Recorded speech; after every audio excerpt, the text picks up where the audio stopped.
Assalamu alaikum, Doctor. It's my honor to standing here asking this question. And at the same time, I'm very sad to ask this question.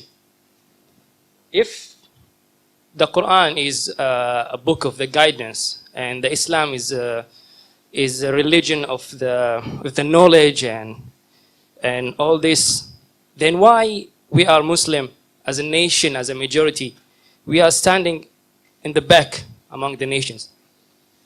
Why, when we compare our nation with the other nations, we see a big hole between us and them? You was asked a very good question, very important question, very relevant question. That if Quran has so much of information regarding science, technology, it's a book of knowledge, book of guidance, then why are we Muslims backward? It's a very good question. The reason is, if we look back into the history, from the 8th to the 10th century, we read in the historical books, the Europeans, they called it as the Dark Ages. Dark for whom? Dark for the Europeans. The Arabs, the advancement they made in science and technology was phenomenal. If you had to know about science, if you want to do research of science, you had to learn Arabic. Like how today we learn English. At that time, the Muslims were on top of the world because we were close to Quran and Sunnah.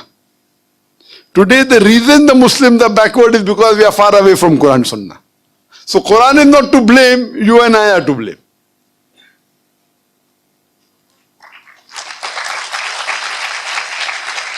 If you read in the books of history and books of science, I said in my lecture, Ibn Nafis.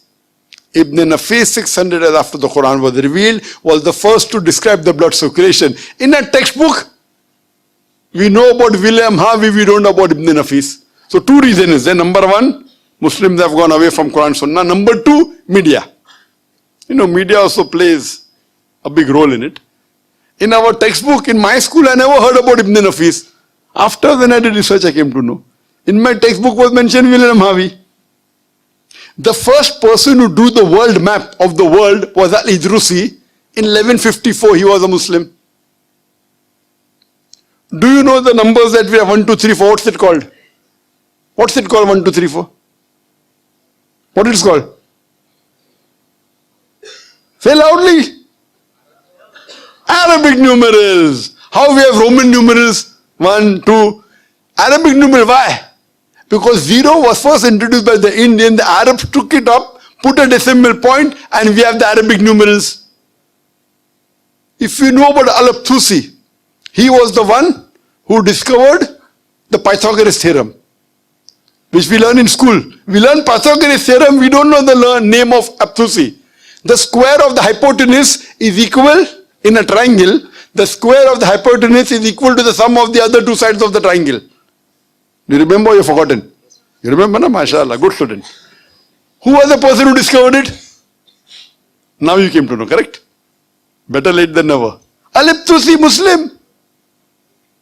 Trigonometry, we learn trigonometry. Who is the main person of trigonometry? Al-Biruni.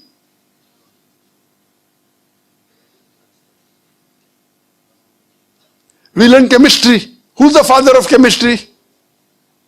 We know Geber. It's not Geber, it is Jabir ibn Hayyan. They want to, change the name, westernize it, Geber. So Geber looks like a westerner, sounds like a westerner, correct? It is Jabir ibn Hayyan. He is the father of chemistry, wrote more than 200 pages, 2000 pages. He was the first who distilled alcohol. Alcohol comes from the Arabic word al-gul. Alcohol is Arabic, al-gul meaning evil spirit. He distilled it. How many people know about Al-Kindi?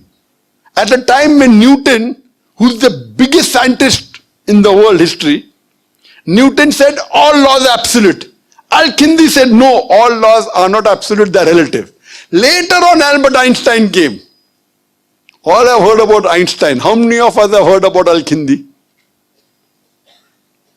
The two brothers, Muhammad Ahmad and Hassan Shakir, they told the area of the earth from an angle at the Red Sea. At a time when we didn't even know sure whether the earth was spherical or not. At that time they told the area of the earth which was quite accurate. If you read about Ali ibn Abbas, he wrote 2,000 pages on medicine. If you know about Ali ibn Sina, Avicenna sounds like a Westerner name. It's Ali ibn Sina, Aristotle of the East. You can keep on giving examples. Muslims were on top of the world because we were close to Quran and Sunnah. Today, we are far away from the Quran and Sunnah. That time, if you wanted to get advanced in science and technology, it was compulsory you learnt Arabic. Arabic was the language on top of the world. Today, where is it? Who's to blame? We are to blame.